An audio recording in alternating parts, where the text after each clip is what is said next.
तो hello my dear students. तो कैसे हैं आप लोग? आई होप आप लोग सब अच्छे होंगे और चौचक लहरियाँ लूट रहे होंगे। तो आज का हमारा टॉपिक है कंट्रोल एंड कोऑर्डिनेशन। तो और इसके बारे में सारा कुछ जानेंगे। और एक बात बता देता हूं मैं कि ये चीज़ कोई भी चीज़ है, ये जो बहुत ज़्यादा इम्पॉर्टेंट है हमारा कंट्रोल एंड कोऑर्डिनेशन। मतलब कि एक तरह से बात करें तो सबसे मोस्ट इम्पॉर्टेंट जो हमारा टॉपिक होता है 10th क्लास में हमारा कंट्रोल एंड कोऑर्डिनेशन होता है। इससे मतलब बहुत ज़्यादा क्वेश्चंस आता है, बहुत सारा क्वेश्चंस आता है। तो इस पे इसको अच्छे से पढ़ना है। और आप लोग सब पढ़ने से, लेक्चर स्टार्ट करने से पहले नोट्स और पेन लेके बैठे, ताकि यहाँ पर कुछ भी डांस उन्स होने वाला तो है नहीं जो आप लोग देखेंगे। तो इसमें पढ़ना है तो थोड़ा सा नोट पे बनाते जाइए, ताकि फिर से रिवीजन कीजिएगा। एक बार में नहीं समझ आए तो दूसरा बार फिर उसको पढ़ना है। तो ऐसा करना है ना, कि ऐसा नहीं तो अभी लेक्चर देखे फिर निकाल देना दिमाग से, ऐसा नहीं करना है। आपको मैं घोर कर नहीं पिला सकता हूँ, ठीक ना। तो इसमें ऐसा है कि थोड़ा सा लिखते जाइए। आप लोग लिखते जाइएगा तो आपका भी थोड़ा सा राइटिंग प्रैक्टिस भी हो ही जाएगा। तो इसको स्टार्ट करने से पहले देख लेते हैं कंट्रोल एंड कोऑर्डिनेशन। सबसे पहले कंट्रोल क्या है? किसी चीज़ को हम कंट्रोल जब करते हैं, चाहे वो किसी चीज़ का है, तो कंट्रोल करने के लिए भी एक चीज़, एक तरह से कोई भी मशीन चाहिए हर चीज़ को कंट्रोल करने के लिए। अब ब्रेन से जैसे हमारा शरीर को कंट्रोल करता है, कोऑर्डिनेट करता है, एक तरह से मूवमेंट, जैसे हम लोग चलते हैं तो पागल के कभी चलते हुए देखे हैं, उसका कोऑर्डिनेशन बिगड़ जाता है। क्यों? क्योंकि उसका ब्रेन काम नहीं करता, उसका नर्वस सिस्टम काम नहीं करता है। अब जब नर्वस सिस्टम नहीं काम करता तो पगलावा इधर से उधर, उधर से इधर घूमेगा, उसको पते नहीं चलेगा। उसका कंट्रोल जो है वो ख़त्म हो जाता है, नाला में जाके गिर जाता है। जो ड्रिंकर्स होता है, जो दारू पीता है, जो मतलब ये सब नशीली पदार्थ खाता है, वो देखेगा नाला में गिर जाएगा। जो ड्रिंक्स जो है हमारे सेरेबलम पे जाके अटैक कर देता है। हमारा जो ब्रेन का पार्ट है सेरेबलम, उस पर जाके अटैक कर देता है ड्रिंक्स। नशा है, कोई भी नशीली पदार्थ खाते हैं उस पर अटैक कर देता है, उसका ब्रेन का सिस्टम काम करना ही बंद कर देता है। वो जाके नलबा में कहीं गिर जाएगा, इन्हें गिर जाएगा, उन्हें गिर जाएगा। तो एक तरह से उसका कंट्रोल एंड कोऑर्डिनेशन खत्म हो जाता है। या कोई मेंटल इंसान है तो उसका भी कंट्रोल एंड कोऑर्डिनेशन खत्म हो जाता है। तो ये जो कंट्रोल एंड कोऑर्डिनेशन है हमारा नर्वस सिस्टम से, हमारे ब्रेन से रिलेटेड है, हमारे नर्व से रिलेटेड है। तो एक एक करके सारा टॉपिक्स को क्लियर करेंगे। तो बने रहे वीडियो में और लगातार देखें, विदाउट स्किप नहीं करना है। बहुत मोस्ट इंपॉर्टेंट टॉपिक्स है, मोस्ट इंपॉर्टेंट वीडियो है। हम एक तरह से सारा कुछ समझेंगे। सबसे पहले why control and coordination is needed. हमारे लिए कंट्रोल एंड कोऑर्डिनेशन क्यों जरूरी है?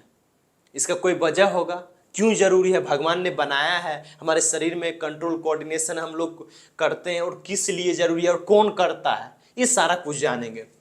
तो ये क्यों जरूरी है?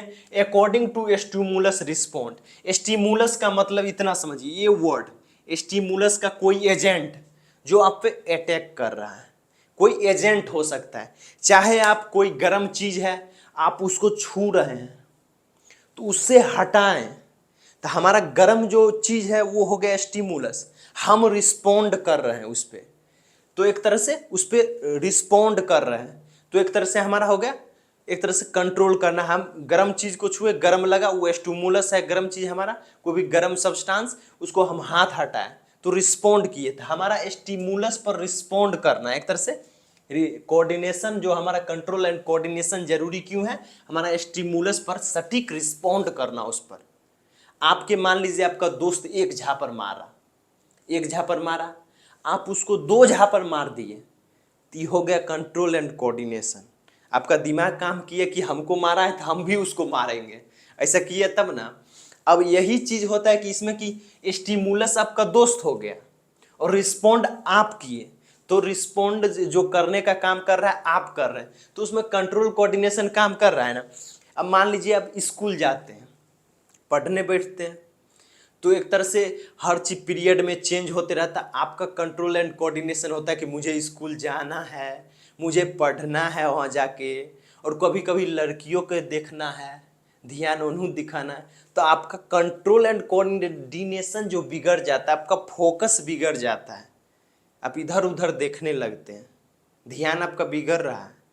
तो उस पर कंट्रोल एंड कोऑर्डिनेशन हमारा सब माइंड का खेल है, तो वो नर्वस सिस्टम में ही आता है। तो एक तरह से स्टिमुलस जो एजेंट कोई भी हो सकता है। आपके पापा आपको एक झापड़ मारे, आपका मार्क्स कमाए, या किसी भी बेसिस से ले लीजिए, किसी भी वजह से मारे, आप बदमाशी कुछ किए होंगे, तो स्टिमुलस आपके पापा हो गए या कोई भी चीज। और रिस्पोंड के जो किया उस पर जो रिस्पोंड करेगा, आपकी मम्मी आपके पापा मारे तो मम्मी गुस्सा जाएगी उस, तो मम्मी गुस्सा गई तो उसका एक तरह से वो रिस्पोंड हुआ, उनका रिस्पोंड नहीं हुआ, आपका रिस्पोंड होगा कि आप रोएंगे। तो आप उस पर रिस्पोंड कर रहे हैं कि उस वक्त का इमोशन कैसा होना चाहिए। इमोशन आपका रोना है, आपका फीलिंग्स उस वक्त रोना है, तो आप रो रहे हैं, तो वो भी एक तरह से आप रिस्पोंड करें। स्टिमुलस आपके पापा आपको मारे, आप रो रहे हैं, तो उस पर रोने वाला इवेंट आया ना, इवेंट जो हमारा वहाँ क्राइंग है, वह रोना है, तो रिस्पोंड आप जो कर रहे हैं तो वही है कंट्रोल एंड कोऑर्डिनेशन। इसी के लिए जरूरी है हमारा नर्वस सिस्टम, हर फीलिंग्स को जगाने के लिए। आपका फोकस किसी लड़की पर चल गया तो वो भी एक कंट्रोल एंड कोऑर्डिनेशन में आता है। आपके अंदर से जो एक तरह से एजेंट है, वो जो एक्साइटमेंट है, एक तरह से हॉर्मोनल्स, इसमें हॉर्मोनल्स का भी खेल है। एंडोक्राइन सिस्टम भी हमारा कंट्रोल एंड कोऑर्डिनेशन में आता है, तो हॉर्मोन्स भी रिलीज हो रहा है, तो उसके कारण भी हमारा नज़र कहीं और जो जा रहा है, हमारे एक्साइटमेंट अंदर से हो रहा है, तो भाई यहाँ इंडोक्राइन सिस्टम काम कर रहा है तो हॉर्मोन्स भी आएगा। तो एक एक चीज़ करके समझेंगे। देखिए ये चीज़ समझ के कंट्रोल एंड कोऑर्डिनेशन क्या जरूरी है, पढ़ने के लिए, लिखने के लिए, याद करने के लिए, मेमोराइजिंग करने के लिए, हर चीज़ के लिए, खाने के लिए, पीने के लिए, हमारा ये सिस्टम जो है, नर्वस सिस्टम बोल दीजिए या कंट्रोल एंड कोऑर्डिनेशन बोलिए, कंट्रोल एंड कोऑर्डिनेशन। अब देखिए ग्रोथ का भी कंट्रोल एंड कोऑर्डिनेशन होता है। अब ग्रोथ भी कुछ लोग ज़्यादा, जैसे GH हार्मोन्स हमारा होता है, इसी में GH हार्मोन्स, इसके आगे पढ़ेंगे, इंडोक्राइन हार्मोन्स में GH हार्मोन होता है, ग्रोथ हार्मोन्स होता है, वो एक्सेसिव हो जाता है। एक्सेसिव हो जाता है तो उसमें की हो जाता है, जैसे ग्रेट खल्ली में GH हार्मोन जो ग्रोथ हार्मोन्स है वो ज़्यादा सिक्रीट हो गया, तो बहुत ज़्यादा बढ़ गया। अब वो उस कंडीशन को ज़्यादा बढ़ जाए, ग्रोथ हार्मोन ज़्यादा सिक्रीट हो गया तो उसको बोलेगा जिनेजाइटिज्म। उसके बाद आता है एक कम सिक्रीट हो रहा है तो आदमी बौना रह गया, उसको बोलते हैं ड्वार्फिज्म। क्या बोलते हैं? ड्वार्फिज्म। तो उसको आगे हम अच्छे तरह से पढ़ेंगे। अभी जो स्टार्ट करते हैं, अब देखिए कंट्रोल कोऑर्डिनेशन में हमारा दो चीज आता है। सबसे पहला दो चीज आता है, एक नर्वस सिस्टम हमारा आता है, हमारा क्या आता है भाई? नर्वस सिस्टम आता है, सबसे नर्वस सिस्टम, और दूसरा आता है हमारा इंडोक्राइन सिस्टम। पहले नर्वस सिस्टम को पढ़ते हैं। नर्वस सिस्टम क्या है? हमारा नर्वस सिस्टम क्या काम करता है? कंट्रोल एंड कोऑर्डिनेशन का काम करता है। अगर आ गया नर्वस सिस्टम तो लिख देना है, nervous system is a control and coordination of the bodies या ह्यूमन बॉडीज, या एक तरह से एनिमल बॉडीज को भी, उसमें भी हमारा नर्वस सिस्टम रहता है। कंट्रोल द आवर बॉडीज, या सीधा लिख सकते हैं nervous system is a control and coordinate our bodies and ability to communicate each others, या कुछ भी इसमें लिख सकते हैं। तो इतना समझ गए नर्वस सिस्टम जो है कि हमारा कंट्रोल एंड कोऑर्डिनेशन का काम करता है। हम कुछ भी करते हैं, एनीथिंग कुछ भी करते हैं तो वो हमारा नर्वस सिस्टम के काम ज़रूरत से, या मतलब उसके वजह से ही हम लोग कर पाते हैं। और इंडोक्राइन सिस्टम जो होता है, इंडोक्राइन सिस्टम हॉर्मोन्स का काम है। इंडोक्राइन सिस्टम क्या है? हॉर्मोन्स का काम है। ये कौन करता है? हॉर्मोन्स इसके अंदर होता है, हॉर्मोन्स होता है। हॉर्मोन्स, अब देखिए, अब इंडोक्राइन भी दो तरह का होता है। मतलब इंडोक्राइन जो होता है हमारा ग्लैंड होता है, इंडोक्राइन जैसे कि ग्लैंड होता है, तो ग्लैंड में हमारा दो ग्लैंड आता है, एक एक्सोक्राइन ग्लैंड और दूसरा आता है इंडोक्राइन ग्लैंड। तो हम लोग को सिर्फ इंडोक्राइन ग्लैंड अभी पढ़ना है। एक्सोक्राइन ग्लैंड जो होता है डक्ट ग्लैंड होता है। डक्ट ग्लैंड मतलब जिसमें डक्ट होगा, जिसमें पाइप होगा, जिसमें पाइप होगा वो डक्ट ग्लैंड हो गया। लेकिन हमारा इंडोक्राइन ग्लैंड है वो विदाउट पाइप काम करता है, इसमें कोई पाइप नहीं होता है। इसका मतलब इसमें ये डक्टलेस ग्लैंड है, इसमें कोई पाइप नहीं है।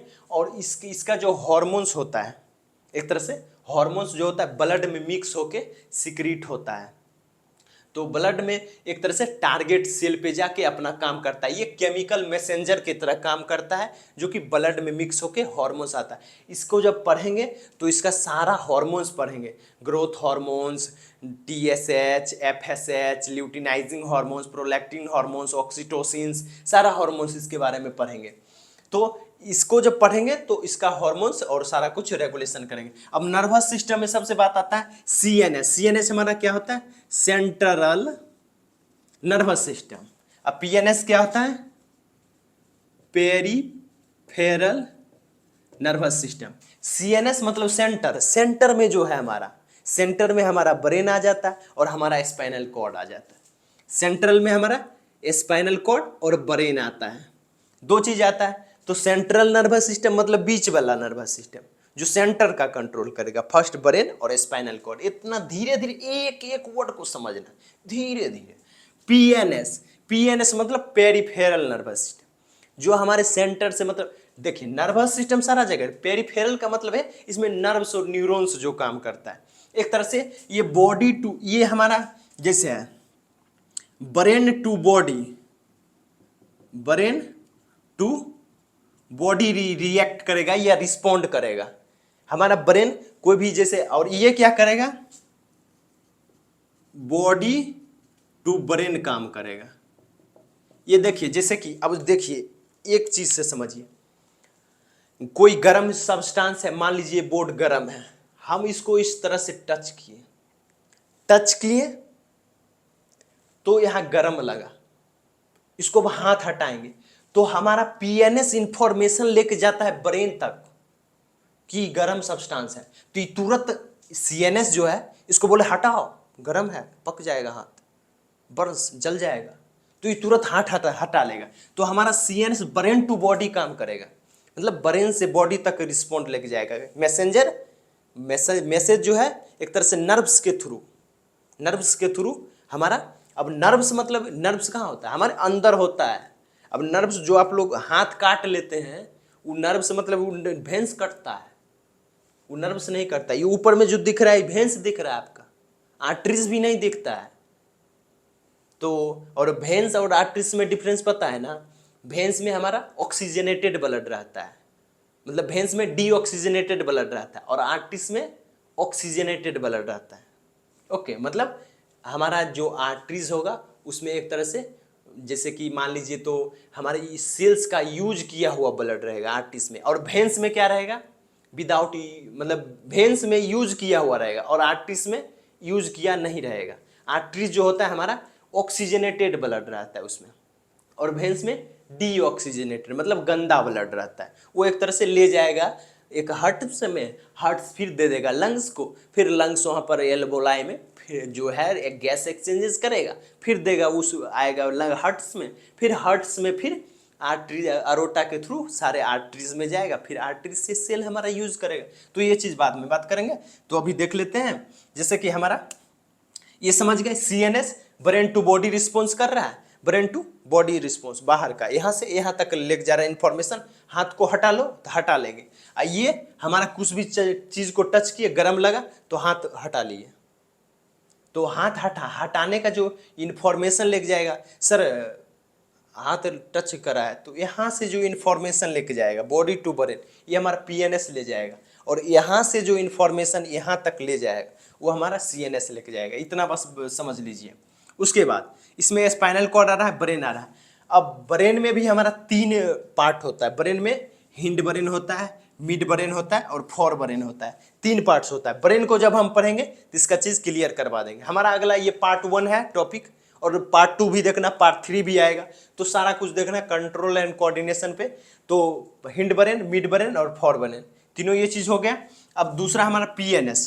पीएनएस में हमारा आता है सबसे पहला सोमेटिक नर्वस सिस्टम, और दूसरा आता है हमारा ऑटोनोमिक नर्वस सिस्टम। हमारा autonomic nervous system, autonomic somatic nervous system हमारा जो पीएनएस में आता है, सोमेटिक नर्वस सिस्टम, वो वॉलेंट्री काम करेगा। वॉलेंट्री मतलब जो हमारे कंट्रोल में होगा। हमारा जैसे कि मसल्स हम चल रहे हैं, ये चल रहा है ना, स्केलेटल मसल ये चल रहा है, तो ये हमारा वॉलेंट्री काम हो गया, मेरे मन के हिसाब से चलेगा।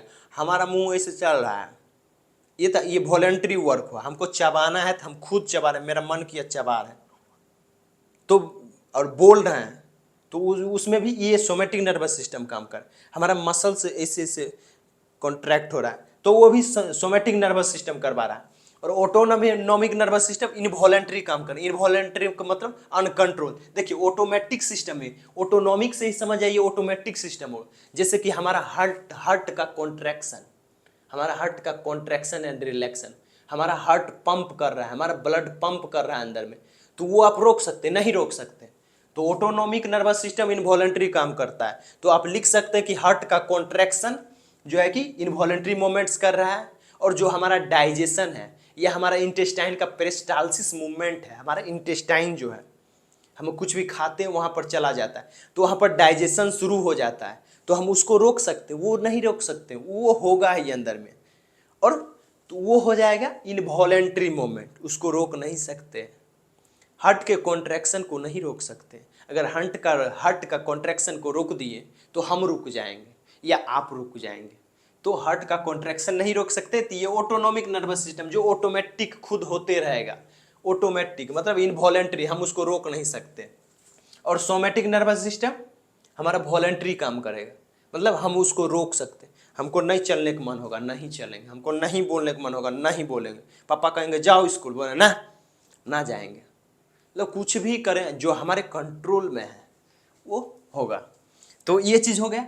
अब देखिए ऑटोनोमिक में भी दो आता है, ऑटोनोमिक में भी दो आता है, सिंपैथेटिक और पैरासिम्पैथेटिक।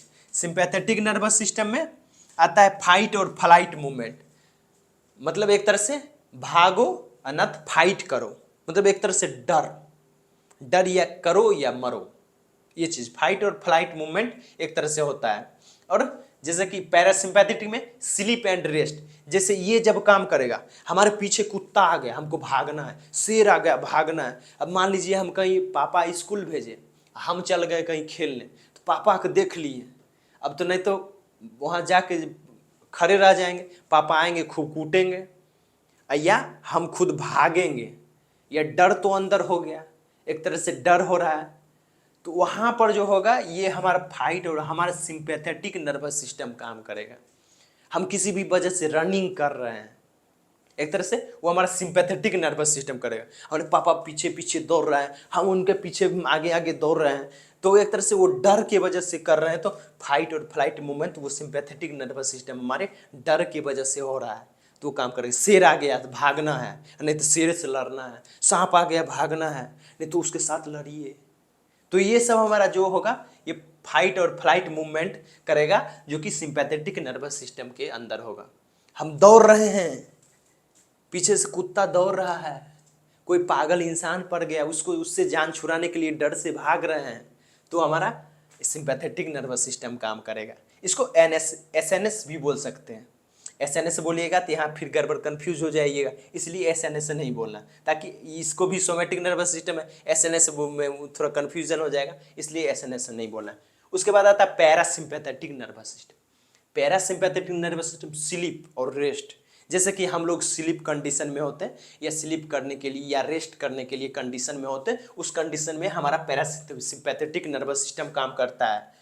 तो इंडोक्राइन सिस्टम में बहुत सारा हार्मोन्स है, और ये हमारा जो इंडोक्राइन सिस्टम, ये चीज़ समझ गए, स्लीप और रेस्ट में होता है, ये काम करेगा हमारा पैरासिम्पैथेटिक। स्लीप जब सोएंगे तब उस वक्त, या रेस्टिंग पीरियड में हमारा ये काम करता है पैरासिम्पैथेटिक नर्वस सिस्टम, ये चीज़ समझ गए। और इंडोक्राइन सिस्टम जो हमारा है, बस इतना ही है, देखिए इतना ही सारा कुछ होगा। और एनिमल्स, ये सब एनिमल्स के अंदर, मतलब एनिमल्स या ह्यूमन बींग्स के अंदर ये सब होता है, कंट्रोल एंड कोऑर्डिनेशन। लेकिन अब प्लांट्स में जैसे होता है, प्लांट्स में हमारा नर्वस सिस्टम नहीं होता है, उसमें उसके और उसको मूवमेंट का कोई ज़रूरत नहीं, उसको सिर्फ ग्रोथ करना है। तो ग्रोथ में कुछ हार्मोनल्स चेंजेस होता है उसमें, तो वो चीज़ पढ़ेंगे, तो उसका अलग है। तो प्लांट्स का जब पढ़ेंगे तो प्लांट्स का पढ़ेंगे। तो इंडोक्राइन सिस्टम में जो हमारा है, इंडोक्राइन सिस्टम में एक तरह से डक्ट लेस ग्लैंड है, ये हमारे ब्लड के थ्रू काम करता है, ये केमिकल मैसेंजर के थ्रू काम करता है, हमारा ब्लड्स में मिक्स हो जाता है और टारगेट सेल पर जाके काम करता है हमारा। मान लीजिए एक तरह से जैसे कि टेस्टोस्टेरोन हार्मोन होता है, मेल हार्मोन्स है हमारा टेस्टोस्टेरोन, जो कि हमारा जो टेस्टीज है, हमारा मेल गोनाड, हमारा टेस्टीज जो है मेल गोनाड, जिसमें कि स्पर्म बनता है, स्पर्मेटोजेनेसिस होता है, वहाँ पर स्पर्म का फॉर्मेशन होता है टेस्टिस के अंदर, सेमनीफेरस ट्यूब्यूल्स के अंदर, वहाँ पर टेस्टोस्टेरोन काम करता है। तो टेस्टोस्टेरोन के वजह से ही वहाँ स्पर्म बन पाता है। तो वहाँ पर जो काम करेगा, वहाँ पर हमारा जैसे कि इंडोक्राइन ग्लैंड है, तो उसमें भी हर तरह का बनाता है टेस्टोस्टेरोन। वही टेस्टोस्टेरोन बनाता है हमारा टेस्टिस ही, लेकिन वहाँ पर ये भी अपना रोल निभाएगा। जैसे कि बहुत सारा हार्मोन है, ल्यूटिनाइजिंग हार्मोन, ग्रोथ हार्मोन, और इसमें भी बहुत सारा दो तरह का मतलब अलग अलग तरह का इंडोक्राइन ग्लैंड मतलब सिस्टम के अंदर बहुत सारा आता है। तो इसको अगले वीडियो में कवर करेंगे, और ये भी हम ब्रेन के बारे में आप लोग को अगले वीडियो में कवर करेंगे। ये ब्रेन पे स्पेसिफिक वीडियो आएगा, तो ब्रेन के बारे में पढ़ेंगे। उम्मीद करता हूँ कि आप लोग को समझ आया हो। प्लीज़ समझ आया तो एक लाइक कर दे, चैनल को सब्सक्राइब करो, शेयर करें अपने फ्रेंड के पास, ताकि वो भी आपके तरफ पास कर पाए और इतना आसान भाषा में समझाएं आपको। अगर समझ आया तो इसके लिए मैं आपसे विनती करता हूँ कि प्लीज़ शेयर करें चैनल को, और मिलेंगे फिर अगले वीडियो में गाइस। Bye bye.